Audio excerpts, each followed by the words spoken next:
les fâchés ne sont pas des fachos. Mhm. Donc l'électorat extrême droite de La Réunion n'est pas un électorat figé. On l'utilise pour exprimer sa colère, mais les gens sont conscients que ce n'est pas forcément la solution. Quand vous êtes en train de vous noyer, vous n'arrivez plus à respirer et vous ne voyez pas de bouée de sauvetage dont vous avez besoin, ou s'il n'y a pas de sauveteur, même un fil de barbelé, vous allez tenter de vous tenir dessus, même si ça peut vous faire mal.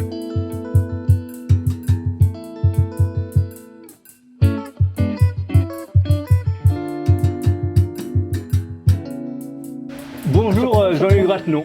Bonjour. Merci de nous recevoir comme ça, sous la pluie pannonnaise. Ah ben ici c'est toujours comme ça, mais c'est de la bonne pluie. J'espère.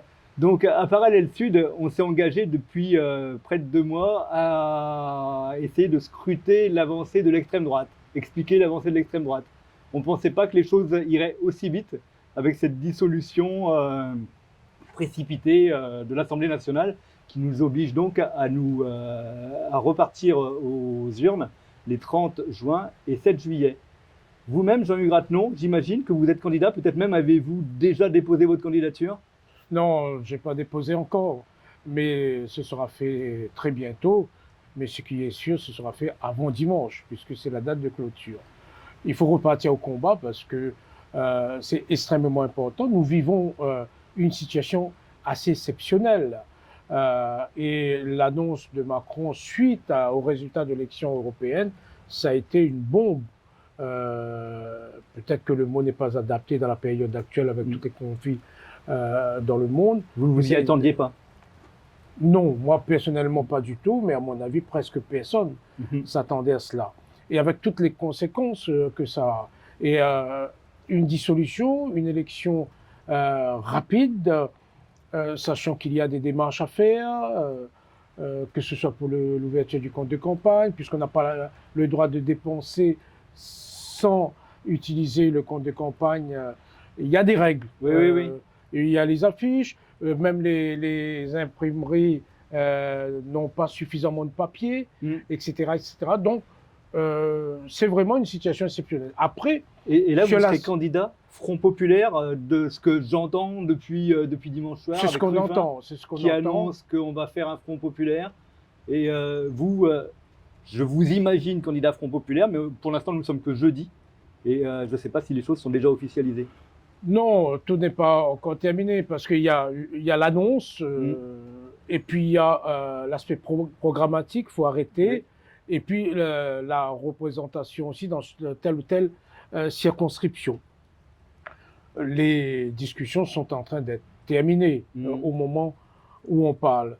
Mais en même temps, Macron annonce la dissolution avec le Rassemblement national à un niveau assez élevé, pensant que ce qu'on appelle la gauche, les forces vives, puisque Front Populaire, ce sont les organisations politiques, mais pas seulement, les organisations syndicales, les associations, les intellectuels, etc., etc. Donc, ils se groupent.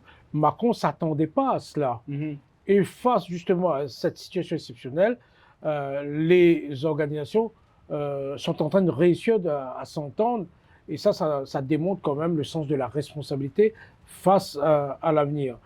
Et donc, et à côté de cela, vous avez ce centre droit autour de la Macronie. Donc, vous avez 3 blocs qui se décident avec un petit avantage pour le Rassemblement national, mais pour l'instant, on sent bien que personne n'aura la majorité absolue à l'Assemblée. Dans votre circonscription, qui est la circonscription de l'Est, les forces en présence, elles s'annoncent comment? J'ai pas analysé par circonscription les résultats, mais j'ai vu que LFI ne faisait pas des scores à la hauteur de ce qu'il y avait eu à Brapanon et Saint-Benoît, par exemple. Il faut savoir qu'en fonction des élections, et quelle que soit l'élection, l'AFI est toujours un peu en dessous dans cette circonscription par rapport à la moyenne régionale. Et aux dernières européennes, le Rassemblement national, le Front national, à l'époque, avait déjà un score très élevé. Et en deuxième position la France insoumise avec un écart considérable. Au présidentiel, le Rassemblement national a fait, je crois, autour de 60-64%. Au deuxième tour. Hein. Au deuxième tour sur cette circonscription, et un niveau quand même assez élevé au premier tour. Ce qui ne m'a pas empêché de gagner un mois après aux législatives. Moi, ce qui m'inquiète, c'est que je comparais les premiers tours d'élection, là où les gens ont le choix, et où en effet, au premier tour de la présidentielle, les forces de gauche, et en particulier LFI, étaient nettement devant. Et on aurait pu, pourquoi pas, espérer qu'elle soit plus haute à une européenne qui ressemble à un premier tour, où tout le monde a le choix. Et j'ai été surpris de les voir si en deçà du Rassemblement national. Disons que sur la circonscription, on peut aborder sous cet angle, mais sur l'ensemble du territoire, la FI n'est pas en dessous de son score de 2019. Et il y avait... Je parle de 2022, hein. Je parle du premier tour de la présidentielle 2022. Ah, de la présidentielle. Oui.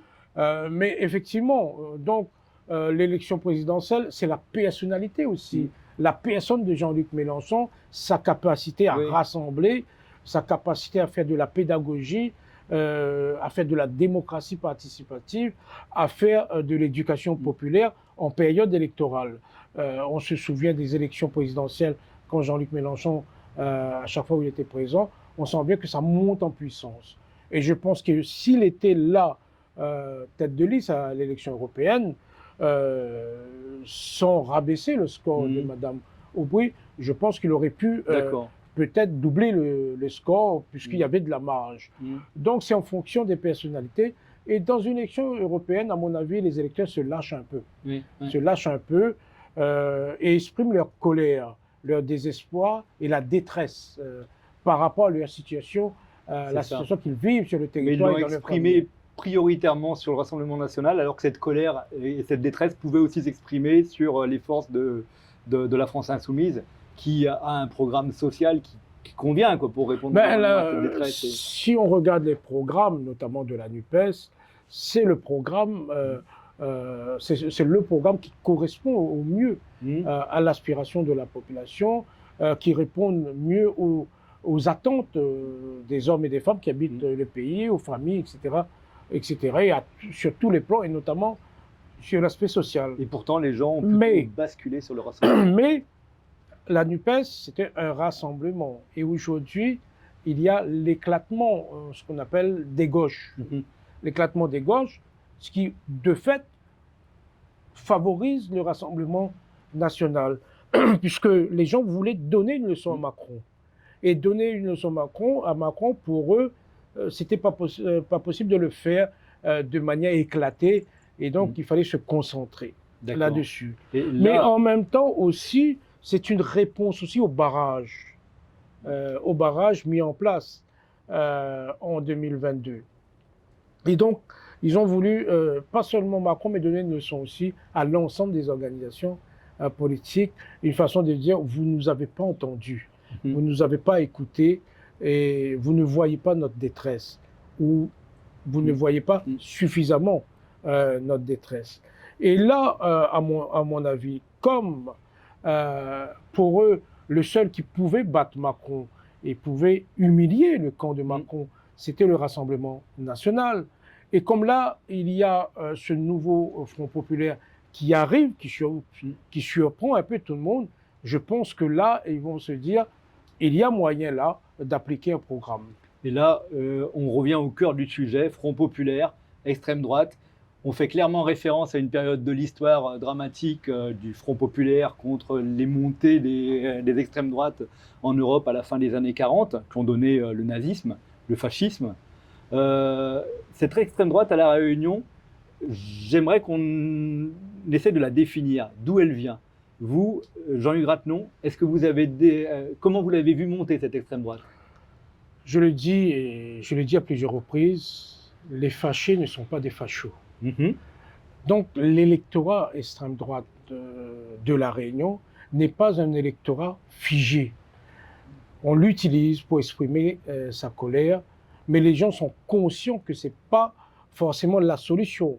Mais à un moment donné, quand ils sont en détresse, et si on ne propose pas le bon produit, si on peut le dire comme cela, eh bien, ils vont s'accrocher, ou ils risquent de s'accrocher à ça. Quand vous êtes en train de vous noyer.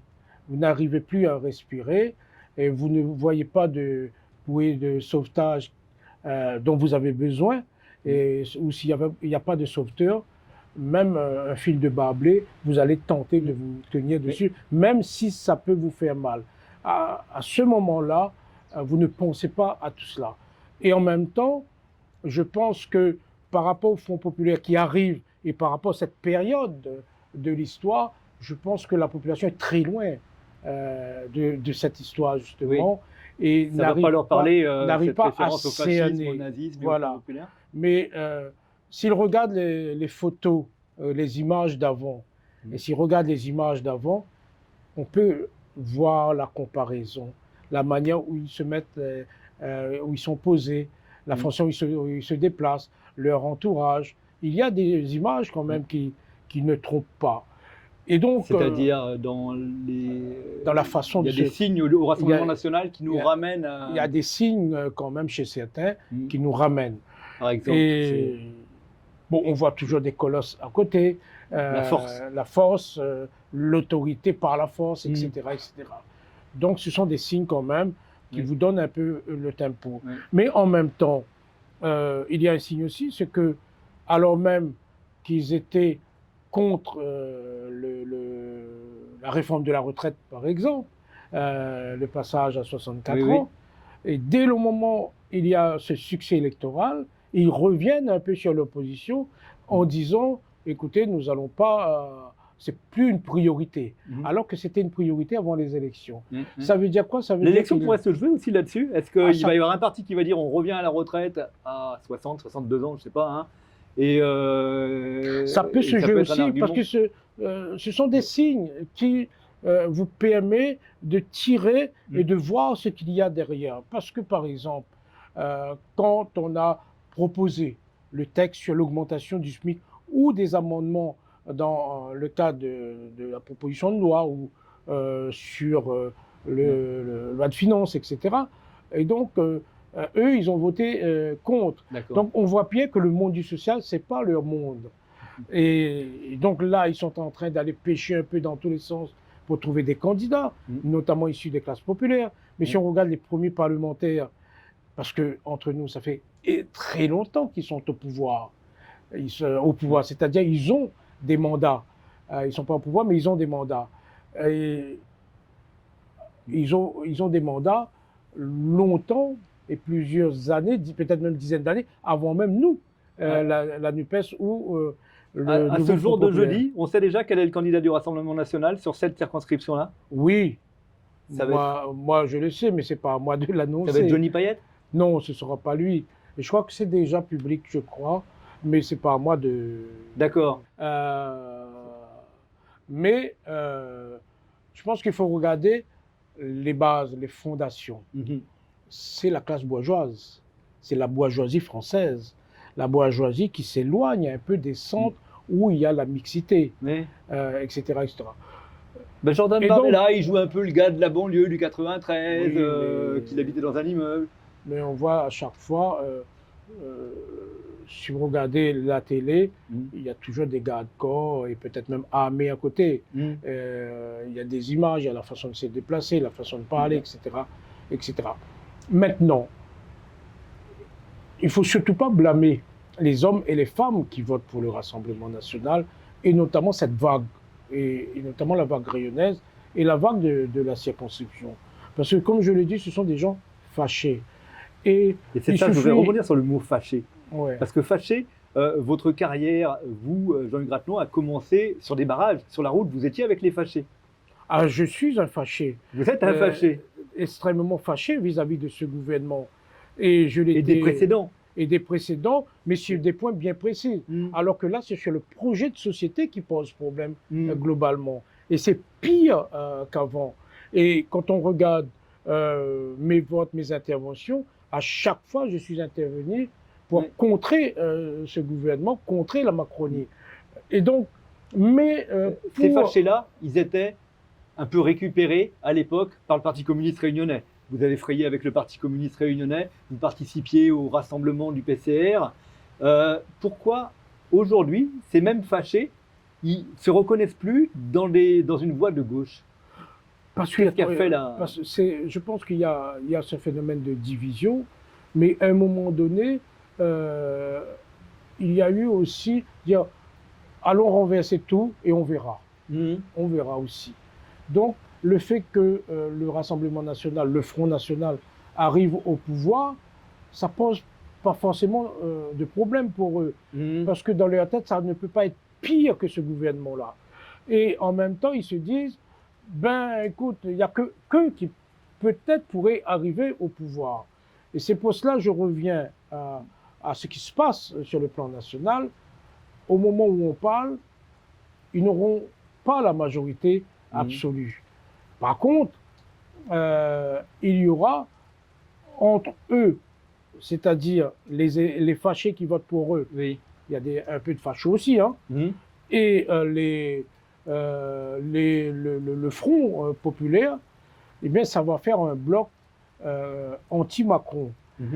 Et c'est là où les gens doivent regarder le programme pour se dire que peut-être que ce bloc-là du Front populaire, c'est vers ce bloc-là il faut y aller pour qu'on ne soit pas seulement dans la sanction, mais aussi dans la proposition. C'est-à-dire quelle proposition pour nos territoires et nos populations. Et vous qui avez été avec les fâchés sur des barrages, dans des manifestations, qui sont ces gens? On dit les fâchés, mais c'est qui? Si on devait les définir... Aujourd'hui, il faut savoir qu'au moment où ça commence à décoller, je me rappelle, j'étais dans une réunion du PCR où je disais, attention, ça commence à décoller. Et notamment, ça commence à décoller dans des quartiers populaires. Et je l'ai vu, moi, à Saint-André, Ravine-Creuse, un peu Chambonne, mais surtout centré autour de Ravine-Creuse à Saint-André. Là, on est quoi, dans les années 2012-2017, quand Marine Le Pen commence à monter aux élections présidentielles? Quand ça commence à monter. Et donc là, je dis, mais ça va partir. Et comme il y a un affaiblissement aussi de la gauche, et comme il y a ces gauches qui arrivent aussi, qui ne sont pas très, très de gauche, la période Hollande notamment, qui remet en cause beaucoup de valeurs de gauche. Et c'est là, à mon avis, il y a la rupture aussi qui commence. Et les gens qui, jusqu'à présent, voulaient que c'est la gauche qui apporte les solutions, et voyant qu'une gauche arrive et n'apporte pas les solutions, et pire, c'est une politique de droite, presque, avec Hollande, même si il reste quand même quelques de gauche. Je vous entends, c'est plus la gauche qui a trahi que le Front National qui est monté. Oui, et puis ça fait un effet de vase communicant, puisque de l'autre côté, pour eux, il y avait la droite. Pour eux, c'est ça la droite, puisqu'ils étaient au pouvoir, l'autre droite, la droite réactionnaire. Et cette droite-là, la droite Front National, n'a jamais été au gouvernement. Donc, la droite réactionnaire, la gauche molle de Hollande qui déçoit, les gens commencent à partir. Et quand on dit les gens, c'est les classes populaires. Voilà, Philippe Fabin, il me disait, c'est les gens qui sont déclassés, quoi. Quand on est, ce sont les abandonnés, les abandonnés de la société. Mais aujourd'hui, parmi les abandonnés, vous avez aussi des fonctionnaires qui, même s'ils perçoivent un salaire, mais dès le moment où ils payent tous leurs charges, etc., à la fin du mois, ils se retrouvent presque sans rien. Et donc, qui a fait le parti? Il y a donc ceux qui vont voter pour et ceux qui font campagne, ceux qui collent les affiches, ceux qui... Est-ce que vous les connaissez? Est-ce que c'est des gens qui sont passés d'un militantisme rouge à un militantisme brun? Est-ce qu'il y a eu... Pas seulement, il y a aussi des gens qui faisaient partie de la classe populaire et qui pensaient que la droite pouvait apporter des solutions sociales, qui pouvaient régler le problème de la misère. Mais c'est une gauche, pour moi c'est une gauche à La Réunion, c'est la première vague qui part. Mais le socle de départ, c'est le socle bourgeois. Et les électeurs, les classes populaires arrivent dessus. Et aujourd'hui, ce sont des organisés qui collent les affiches, etc., etc. Mais comme on n'est plus vraiment dans la période d'avant, c'est plus la guerre des affiches n'existe plus, ils sont aussi invisibles. Oui, oui. Et ouais, surtout que quand on était militant du Rassemblement National ou du Front National, on ne le disait pas trop à l'époque. ça reste encore un peu invisible aujourd'hui. Maintenant, ça l'est de moins en moins. Ça commence à être revendiqué. Ouais, ce sont les réseaux sociaux qui aident ça aussi. Mais par exemple, la droite traditionnelle fait du porte-à-porte, la gauche fait du porte-à-porte, mais le Rassemblement National, jusqu'à aujourd'hui, ne fait jamais de porte-à-porte. Donc, il n'y a pas ce contact direct avec la population. C'est instaurer un état d'esprit, une forme d'hypnose généralisée qui entraîne les gens sans vraiment comprendre ce qui se passe. Et donc, les choses avancent, avancent et avancent. Et on a comme l'impression que depuis quelque temps, là, ça s'accélère à une vitesse grand V. C'est une forme de révolution dans l'Uyonne. Une forme de révolution populaire dans l'Uyonne, mais qui peut... au final, déboucher sur le pire. Et le reproche qui est fait aux élus, qu'on va dire, des partis traditionnels de la Réunion, c'est de ne pas avoir pris la mesure de la montée de l'extrême droite, parce qu'on a longtemps pensé, non, mais localement, ils n'arrivent pas à s'installer, et de ne pas avoir fait œuvre de pédagogie, et de ne pas avoir été capable de dire où était la ligne rouge. Est-ce qu'on peut reconnaître une part de naïveté ou bien de crainte de blesser un électorat qu'on dit, voilà, il faut ménager l'électorat de Marine Le Pen, donc on ne va pas trop attaquer le Front National. Est-ce qu'il y a eu ça? Quand vous êtes en train de vous noyer et qu'il n'y a pas de solution, est-ce que le fil de barbelé, c'est la ligne rouge? C'est ça la question. Est-ce que la ligne rouge, c'est pas aussi de laisser les personnes dans la grande pauvreté? La pauvreté tue à La Réunion, et pas seulement. Et quand vous regardez, le phénomène n'est pas à tout, mais dans les classes populaires, dans l'Hexagone, mais en Outre-mer, ce sont les peuples abandonnés, les exclus de la République, qui s'expriment. Donc, c'est ça aussi la ligne rouge.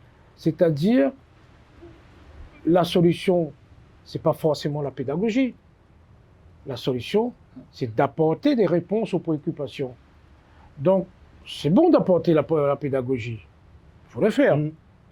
Mais c'est mieux d'empêcher quelqu'un de mourir de faim. C'est mieux de donner la possibilité à une maman de bien nourrir son enfant avant de partir à l'école, au lieu de la laisser dire mon enfant, surtout mange bien ce midi, parce que pas sûr que quand tu reviens, il y aura à manger dans la maison. C'est la réalité aujourd'hui. Je veux dire, sur le terrain des arguments du Rassemblement National, qui sont souvent un terrain xénophobe, anti-immigré, et même à La Réunion, un peu anti-mahorais, même si les mahorais sont français. Le terrain de l'insécurité, où on donne l'impression que La Réunion est moins sûre qu'il y a 20 ans ou 30 ans, alors que dans les faits, quand on regarde les chiffres de la délinquance, c'est pas si évident que ça, ça serait même plutôt moins en nombre de meurtres et de choses comme ça. C'était dans ces arguments-là, peut-être qu'on attendait les politiques locaux pour dire attention, là, on est en train de basculer dans des arguments d'extrême droite. Est-ce que c'est uniquement la responsabilité des politiques locaux, mais est-ce que c'est pas aussi la responsabilité des médias? Est-ce que les médias, et notamment les médias populaires, est-ce qu'ils ont vraiment joué le jeu? Mais on est d'accord là-dessus? J'arrête pas de voir des gens qui disent oh là là, l'insécurité est partout en France, vous l'avez déjà subi? Non, je l'ai jamais subi, mais je l'ai vu à la télé. Ouais. Hein? Donc on va pas retrancher la faute des médias qui ont leurs propres soucis. Autant les politiques, certains politiques considèrent que tel produit c'est bon pour gagner les élections, l'insécurité pour le Rassemblement National par exemple, autant tel produit c'est bon aussi pour faire de l'audimat pour certains médias. Oui. C'est ça qui crée le malaise aussi. Est-ce qu'il y a une coalition entre les deux? Est-ce qu'il y a une entente entre les deux pour dire ok, chacun fait son truc, mais il y a des limites, il y a des lignes rouges aussi qu'on ne doit pas passer. Donc voilà, maintenant, je pense qu'aujourd'hui on est devant une situation, il faut apporter des solutions. Et Macron, quand il dissout, il aurait pu aussi démissionner, parce que le premier responsable c'est lui. Aujourd'hui, il a pris la parole, est-ce qu'il a apporté les solutions? Non, il n'apporte pas les solutions. Et donc c'est ça aussi qui fait que, et à chaque fois, quand vous vous êtes élu sur un programme et que vous n'appliquez même pas votre programme, c'est ça aussi la ligne rouge. C'est sûr qu'il y a énormément de déceptions depuis Hollande, depuis Et quand Macron. nous, les parlementaires d'outre-mer, et une fois j'ai eu l'occasion de le dire à l'Assemblée nationale, on nous laisse débattre sur un budget d'outre-mer pendant une demi-journée, on est majoritaire, arrivé le moment de voter le budget d'outre-mer, vous voyez des parlementaires macronistes qui arrivent au moment du vote, et si jamais ils sont un peu en retard, ben, suspension de séance. On attend qu'ils arrivent. Dès le moment où les parlementaires macronistes ont voté, ils repartent. Donc ils se foutent totalement des Outre-mer. Et c'est pas ça le mépris. C'est un mépris total. Et donc, et c'est pour cette raison, une fois j'ai pris la parole dans l'Assemblée, pour dire, vous êtes venus uniquement pour voter contre nous. Contre nous. Ça n'a pas plu. Mais c'était la réalité, c'est une réalité. Et quand, dernièrement, en commission et dans l'hémicycle, nous votons un certain nombre d'amendements. Par exemple, le doublement de la ligne budgétaire unique. Le logement social. C'est adopté en commission, c'est adopté dans l'hémicycle. Boum, un 49.3 vient tout balayer.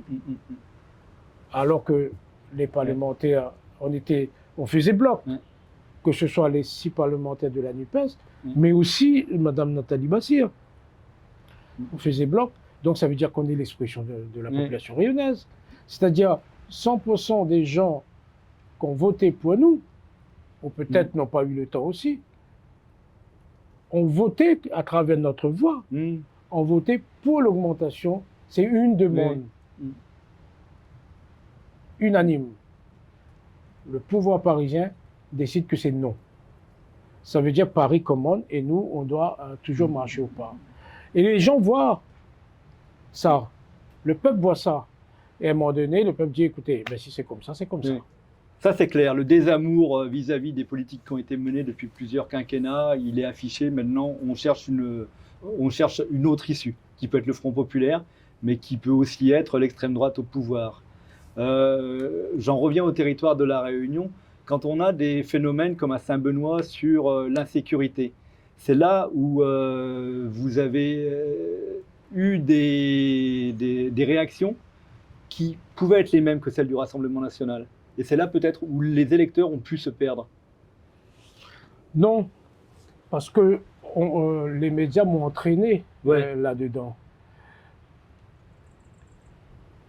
Et en même temps, quand vous voyez à Mayotte, les gens voter majoritairement pour le Rassemblement national, c'est le plus gros score.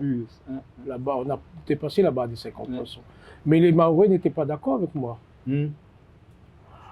Et donc, si j'avais des propos qui ressemblent aux propos du Rassemblement national, mais ils auraient pu épouser mes propos. Ce que j'ai dit que c'est une violence importée de Mayotte. À aucun moment j'ai dit que ce sont des Mahorais qui sont violents. C'est une violence importée. C'est-à-dire qu'on n'a pas trouvé la solution là-bas. Et le responsable, c'est bien le gouvernement. Donc, comme vous n'avez pas trouvé la solution là-bas, et que vous avez laissé pourrir la situation, les gens qui sont en détresse se déplacent d'un territoire à l'autre, et ils sont abandonnés sur le territoire. Donc la souffrance est importée. La misère est importée. Cette violence est importée aussi. C'est une forme de communication aussi. Et ce que vous dites, c'est que ce n'est pas contre les Mahorais installés à La Réunion que vous dites ça, c'est contre le système. Ce sont des Français. C'est le système. Et le système crée justement la division. Par contre, là où j'étais un peu plus dur, puisque on ne m'a pas entendu il y a 1 an et demi, 2 ans de cela, mais là on m'a entendu concernant les prisonniers, les détenus, qu'on transfère sur La Réunion. Oui, c'était à ça que je pensais. Et donc c'est une violence importée, parce que ce sont des détenus, ce sont des gens qui ont été condamnés, transférés ici, sans accompagnement. sans maîtrise de la situation. Et à la fin de la détention, ils sont libérés dans la nature, sans famille, comme ça, et ces gens-là arrivent dans des quartiers populaires. Mais comme ils sont français, il n'y a pas de loi qui peut dire... Ah non, j'ai jamais dit ça. Mais si la personne avait un comportement là-bas, et s'il n'y a pas d'accompagnement, on n'aide pas cette personne à retrouver la voie, vous ne pouvez pas le libérer comme cela. Et en plus, quand vous le libérez, tout en sachant qu'il n'a pas de famille, tout en sachant qu'il va errer un peu dans la nature, vous importez la violence. Et qui importe la violence? Ce sont les fonctionnaires français. Donc c'est ça que j'ai voulu J'entends bien dire. que c'est le système et que c'est le mauvais accompagnement que vous critiquez. En même temps, il y a au début de mon premier mandat en 2018, j'avais posé le problème des enfants abandonnés de Mayotte. Des milliers d'enfants sont abandonnés. Et c'est une situation extrêmement dramatique. Mais ces enfants-là grandissent. Ils n'ont jamais connu l'amour d'une mère ou d'un père, ou sinon, pendant un temps très limité, ils n'ont jamais connu l'accompagnement de la société. Ils n'ont jamais connu cela. Et moi, j'ai vu, ces jeunes là-bas, qui pour manger, essayent de voler par-ci ou par-là, ou bien essayent de négocier. Ces jeunes grandissent. Et très souvent, ils sont pris en main par des dealers, des trafiquants de drogue. Ou sinon, ils tombent dans des bandes organisées, où c'est ce phénomène de bande. Ils se vengent de la société. Et qu'est-ce qu'il faut faire alors pour résoudre ce problème-là? Parce qu'on ne peut pas stigmatiser, se dire que les dealers, l'errance, elle est spécifiquement mahoraise. Non, mais je parle de cela. Mais il y en a aussi à La Réunion, il y en a dans l'Hexagone, et ça a toujours existé. Avant même que les immigrés arrivent. Depuis toujours, ça a existé en France. Oui, c'est ça. C'est pas pour 2-3 Mahorais qui déconnent, entre guillemets. Il y a un risque de stigmatiser toute la population. Non, mais moi, c'est pas mon orientation. Hein. C'est pas du tout mon orientation, parce que moi, j'ai des amis mahorais. Quand je partais à Mayotte, j'étais très bien accueilli. Et je me rappelle, dans 2011, en 2018, je suis parti à Mayotte. C'était pas la situation d'aujourd'hui. C'est une aggravation de la violence. Et donc, l'État a une lourde responsabilité. Et c'est pas en apportant que des mesures de répression qu'on règle le problème. Donc, vous avez laissé pourrir cette situation. Et aujourd'hui, vous venez avec les matraques. À mon avis, c'est pas comme cela. Parce que la violence apporte de toute façon, la réponse à la violence, c'est la violence. Et donc, non. Pas du tout. Maintenant, il faut surtout qu'on arrive à bien identifier les vrais responsables. Et les vrais responsables, ce sont les dirigeants de la France d'aujourd'hui. Et dire, pas seulement d'aujourd'hui, pas seulement la Macronie, mais il y a ceux qui étaient aussi là. Voilà, votre discours est éclairci. Il n'y a pas d'exclusion. Ça a toujours été clair. Voilà. Très clair. Et si je dois le répéter demain à la télé, et les mêmes propos, je répète.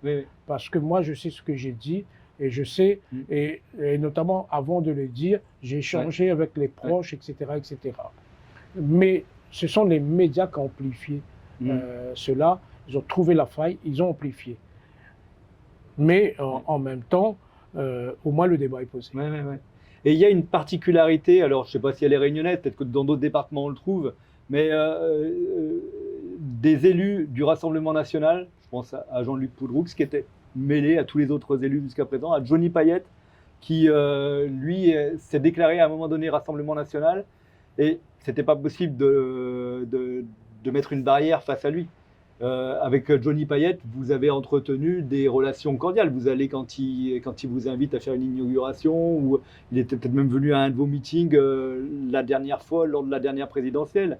Comment est-ce qu'aujourd'hui, qu'on est dans un positionnement Front populaire contre Rassemblement national, on va pouvoir continuer à gérer les... J'ai jamais fait de meeting lors d'une élection présidentielle avec... Non, législative, il n'était pas venu à une...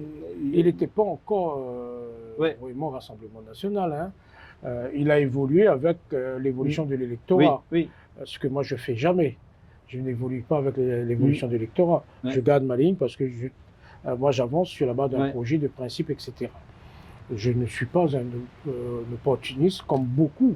D'ailleurs, et vous allez voir dans les jours et les Bien semaines sûr. à venir, beaucoup vont se retrouver, Rassemblement national, parce que, comme Ciotti par exemple, oui. parce que pour eux, une vague, c'est le moyen d'avoir un mandat, etc. etc. Moi, je ne suis pas du tout là-dedans. M. Payette a été élu démocratiquement par la population. Il est maire. Pour moi, il n'y a rien de xénophobe, rien de raciste chez lui. Et j'ai eu l'occasion de lui dire, mais tu te plantes totalement de parti politique. Mais c'est pas dans ta manière de fonctionner, c'est pas ton organisation politique. Oui, il venait de la politique autrement au départ, non? Il a été avec Thierry Robert. Mais c'est peut-être aussi la façon de faire la politique autrement. Moi je ne suis pas autrement. Moi, je fais de la politique pure, etc. On ne s'adapte pas. La politique, c'est pas comment créer les conditions pour être au pouvoir, quelle que soit la manière où on le fait. Ouais. Non. C'est proposer un projet et voir comment l'appliquer après. Et pour l'appliquer, il faut arriver au pouvoir. Est-ce que, parce que le maire est Rassemblement national, est-ce que nous allons dire que ce soit à la région ou ailleurs, il faut couper les vives? Quand vous coupez les vives du maire, vous coupez les vives de la population. Est-ce que la population est responsable de son étiquette politique? D'autant plus qu'à mon avis, il n'a pas été élu maire sur l'étiquette politique du Rassemblement national. Allons-nous sanctionner les gens, monter un mur autour de la plaine des Palmistes, mettre des barrages, sanctionner les gens parce qu'il est du Rassemblement national? Non. Et dans sa politique, je ne sais pas ce qu'il a fait de Rassemblement national. Il n'y a rien de Rassemblement national dans sa politique. Dans certaines communes en France, au début, ils avaient enlevé des livres des bibliothèques, des choses comme ça. Je ne pense pas que ce soit le cas à la plaine des Palmistes. Il n'y a rien de Rassemblement national dans sa politique. Et pourtant, il y est. C'est comme si vous avez une bouteille, je ne fais pas de publicité, une bouteille de coca, avec l'étiquette coca, vous débouchez, vous buvez, c'est du Fanta. C'est une erreur d'étiquetage, vous pensez? À mon avis, c'est une erreur d'étiquetage et à mon avis, il n'est pas conscient. Mais ça, c'est sa responsabilité. Après, quand il y a les inaugurations, c'est bon aussi, parce que ça fait partie de l'éducation populaire, de montrer aussi à la population que vous êtes là pour eux et que vous avez participé à cela. C'est une façon aussi de ramener les gens dans le droit chemin. Et vous voyez, à chaque fois, moi j'ai jamais fait barrage au Rassemblement, j'ai jamais appelé les gens à faire barrage au Rassemblement national. Pourquoi? Tout simplement parce qu'on refuse de faire barrage à la pauvreté, on refuse de faire barrage au manque de logement. À chaque fois que vous allez refuser de faire barrage aux problèmes de notre société, eh bien vous aurez en face cela. Mais surtout en même temps, un premier barrage, ça marche. Un deuxième, un peu moins. Un troisième, un peu moins. Et le prochain ne marchera pas. Oui. Donc, c'est pas à mon avis, les barrages, ce n'est pas la solution. Et alors, c'est quoi la solution? Comment on fait pour récupérer les fâchés pour qu'ils ne restent pas chez les fachos? Déjà, il faut poser la question aux fâchés, mais pourquoi vous êtes fâchés? Déjà, identifier le problème. Pourquoi vous êtes fâchés? Et il va vous énumérer ces problèmes. La déshumanisation des services, les services publics de moins en moins performants, le pouvoir d'achat qui diminue. Et donc, dès le moment où vous avez identifié les problèmes, mais pas des problèmes liés uniquement à sa situation, sans régler les problèmes des autres, c'est de comprendre, d'analyser et d'apporter des solutions. Un enfant qui renverse la table, qui tape des pieds sur la table, qui arrache les cheveux de sa maman, etc., parce que vous avez oublié de donner un truc à manger, par exemple, il a faim, et vous êtes pris dans vos affaires, ben, si vous laissez l'enfant comme ça, il va continuer à être fâché. Mais dès le moment où vous prenez le biberon ou le pot, l'enfant s'arrête. Ne pas abandonner cette population-là, déjà, c'est une première solution. C'est ne pas abandonner les gens. Et à La Réunion, nous sommes un peuple abandonné. Et le peuple abandonné, c'est pour cette raison que moi j'appelle justement à l'alliance des abandonnés, comme à l'époque. Donc l'alliance des abandonnés peut renverser Oui. toutes les mauvaises voies. Donc, apportons les solutions. Il n'y a pas d'autre solution que la solution, que les solutions. Alors on va dire que le Rassemblement national avance masqué parce qu'il peut tenir ce genre de discours-là. On va vous aider, demain on rase gratis, etc. Pour le démasquer un peu, qu'est-ce qu'on a à craindre, nous réunionnais, si demain on a un Premier ministre Rassemblement national? Je laisse les rayonnés découvrir. Vous n'allez pas m'emmener sur ce chemin-là, parce que je ne souhaite pas stigmatiser ceux qui ont voté. Au contraire, je souhaite les accompagner et voir comment faire. Pour moi, il faut proposer la solution. Il ne faut pas dire, ne prenez pas le bas-blé, ne prenez pas ça, laissez-vous partir jusqu'à l'embouchure et être bouffé par un requin de l'autre côté. Non, c'est d'envoyer soit un radeau, soit un bouée de sauvetage et ramener la personne. Apporter la solution. Ne pas dire, ben non, non, non, qu'est-ce que ça va arriver, etc., etc. Parce que si vous dites à la personne, ben si vous touchez à ça, vous allez vous déchirer la main, etc., mais vous n'apportez pas de solution. En gros, ben, mourrez, continuez, mais ne faites pas ça. Non, non, non, non. C'est trop facile. Ben ouais. Ah, mais c'est trop facile parce que sinon, ben écoute, et Macron, il fait quoi là? Il est en train de créer une société anxiogène. Il veut mettre tout le monde dans la peur, mais sans apporter les solutions. Mais les gens vont dire, ben non, nous on est en train de mourir. Mais ça ne peut pas être pire que vous, monsieur Macron. Ça ne peut pas être pire. C'est ça dans la tête des gens. Quand Macron dit dans la rue ou dans le métro, il y a des gens qui réussissent et des gens qui sont rien. Mais c'est quoi ça comme phrase? C'est vraiment montrer du doigt une partie de la population. Ce que j'appelais à l'époque le racisme social. Le terme n'est pas un terme exact, mais ça permet de comprendre la situation. Quand ils traitent les gens qui se retrouvent au chômage de paresseux. Moi, j'étais au chômage, j'ai jamais été paresseux, moi. J'ai beaucoup d'amis qui sont au chômage, qui ne sont pas des paresseux. Des vauriens, des gens qui ne veulent pas travailler, qui profitent du système, etc. Sûrement, il y a quelques personnes qui profitent du système, mais il ne faut pas montrer du doigt tout le monde. Sûrement, il y a quelques personnes qui sont violents, mais ce n'est pas une raison pour montrer du doigt toute une communauté, etc. etc. Donc, il y a cette violence d'État. La Macronie est très violente vis-à-vis des gens.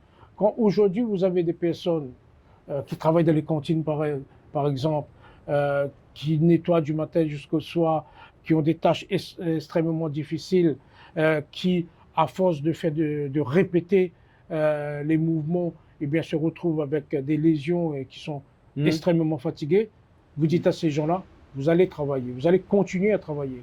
Ben, c'est une forme de violence qu'on ne peut pas accepter. C'est vraiment une atteinte à la dignité même de la personne. Donc il y a tous ces phénomènes-là quand vous avez aujourd'hui des chefs d'entreprise et de plus en plus qui n'ont pas de marché, qui n'ont pas de travail, mais on continue à dire à ces gens, vous allez payer. Si vous ne payez pas, je prends votre maison. Et ils prennent les maisons. Donc voilà, il y a cette forme de violence. Et donc moi, je ne suis pas pour dire, oh attention, hein, faites attention, etc., etc. Mais en même temps, on laisse ces gens mourir. Non, apporter les solutions. On peut croire que le Rassemblement national pourrait donner des solutions à ça? Là, je me mets dans la peau de l'électeur qui vote pour lui, sans se rendre compte qu'un Rassemblement national au pouvoir, bah, ça sera probablement la recherche de boucs émissaires. Là, on va s'attaquer aux... Je sens bien l'orientation de l'interview. Mais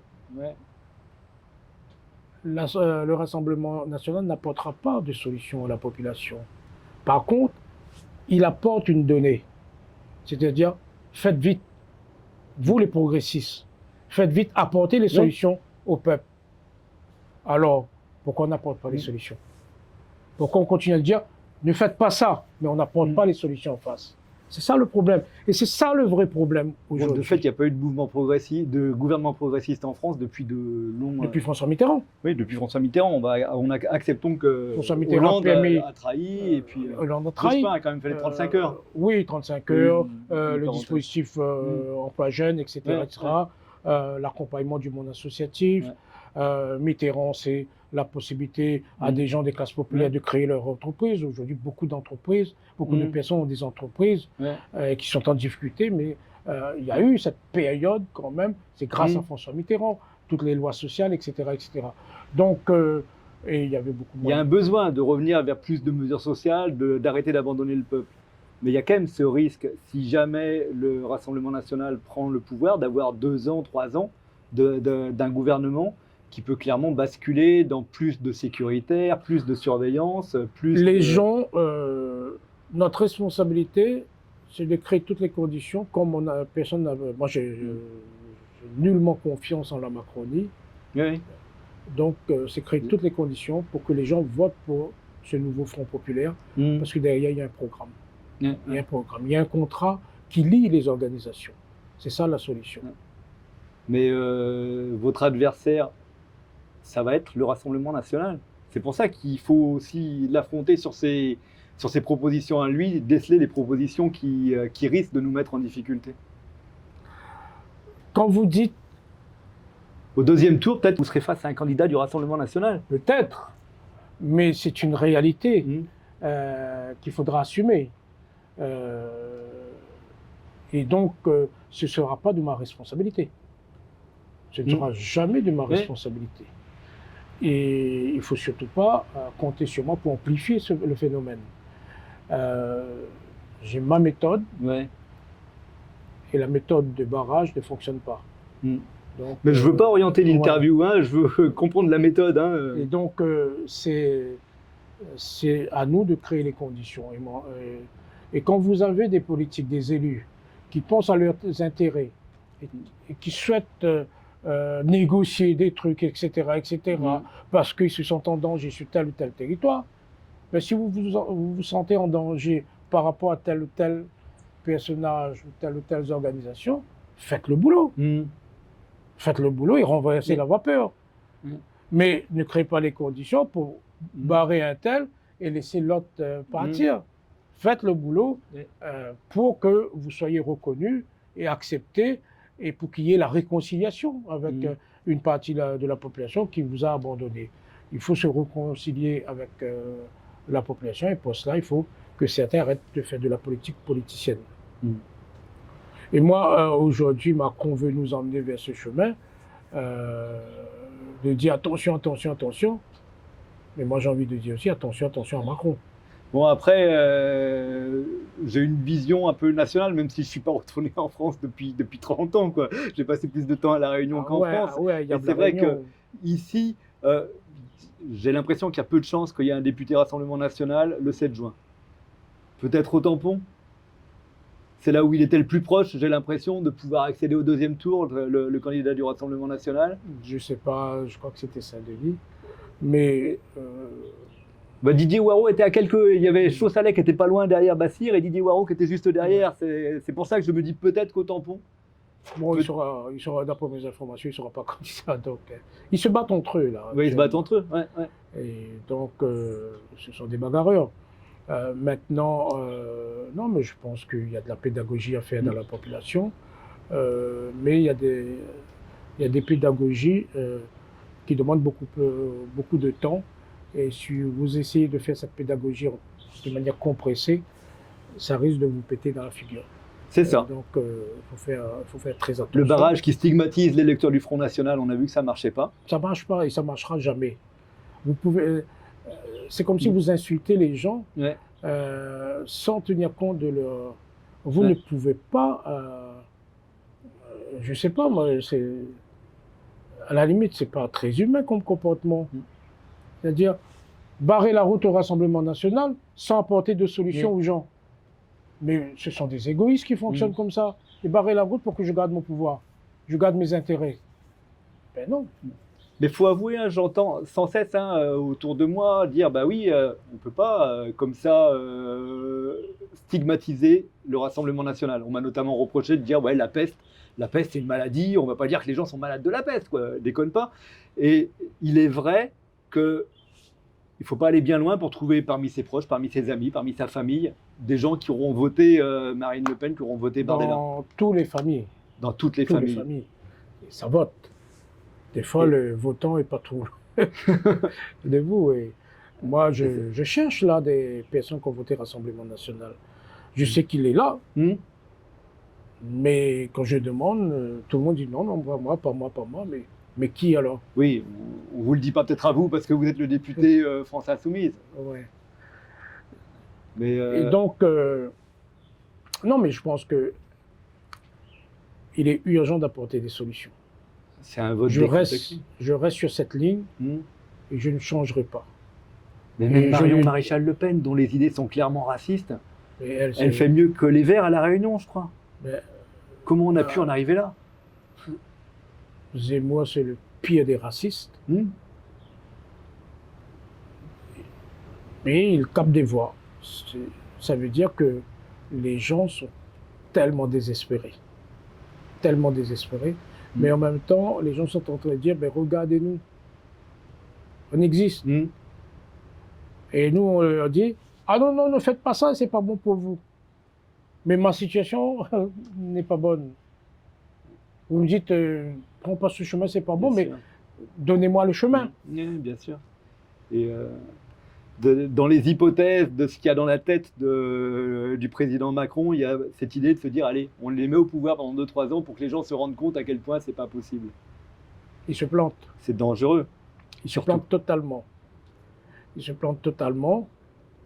Et de toute façon, son plan peut être déjoué. C'est à nous de proposer un programme clair au niveau du Front populaire. Peut-être il faut expliquer aussi aux gens c'est quoi le Front populaire. Ouais. Et quand on regarde les médias nationaux, c'est une catastrophe. Hmm. J'ai envie de dire, ils sont partout. Les extraterrestres sont parmi nous. Oui. Et donc, il y a un phénomène. Ouais. Bon, et c'est ce qu'on disait au tout début, c'est que le Front populaire, les années 40, les années 30, ça parle pas forcément aux gens. Déjà, les gens, ils se rappellent plus de Debré-Vergès. Alors, leur demander de se rappeler le père Venche. Mais en même temps, attention, le score, l'élection, la dissolution, etc., pour quelqu'un quand même qui avait donné l'image de quelqu'un qui reste rigide, qui ne cède pas, etc. Rarement dans l'histoire de France, on a vu autant de manifestations et un pouvoir qui ne cède jamais. Hmm. Et voir qu'il dissout l'Assemblée nationale, c'est une forme de... il reconnaît l'échec, quelque part. Mais en même temps, il essaye de jouer une tactique. Ça, à mon avis, ça oblige les gens à réfléchir, à essayer de comprendre qu'est-ce qui se passe, pourquoi sommes-nous là. Moi, je suis persuadé que le taux de participation sera beaucoup plus élevé.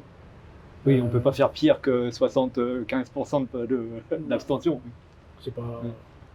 Et donc, non, les gens vont... Il y aura un réveil, parce que c'est un bon... Et puis, le bon côté de cette dissolution, ça crée un espoir.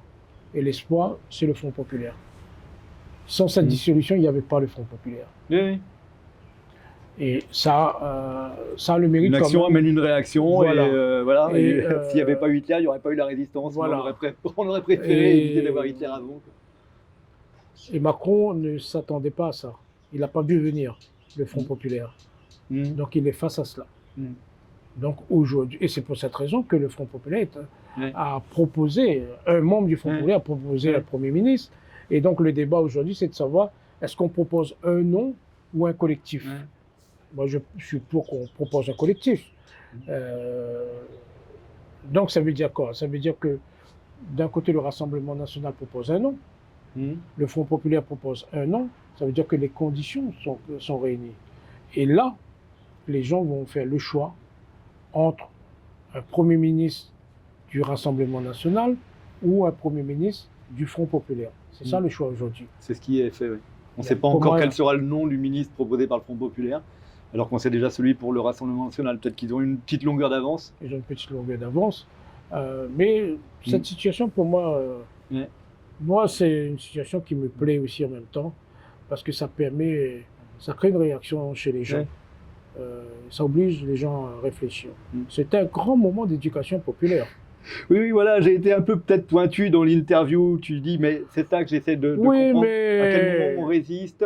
Est-ce qu'on résiste à Macron? Je vous connais depuis très longtemps et je connais votre côté très proche des gens, et notamment des gens qui sont en difficulté.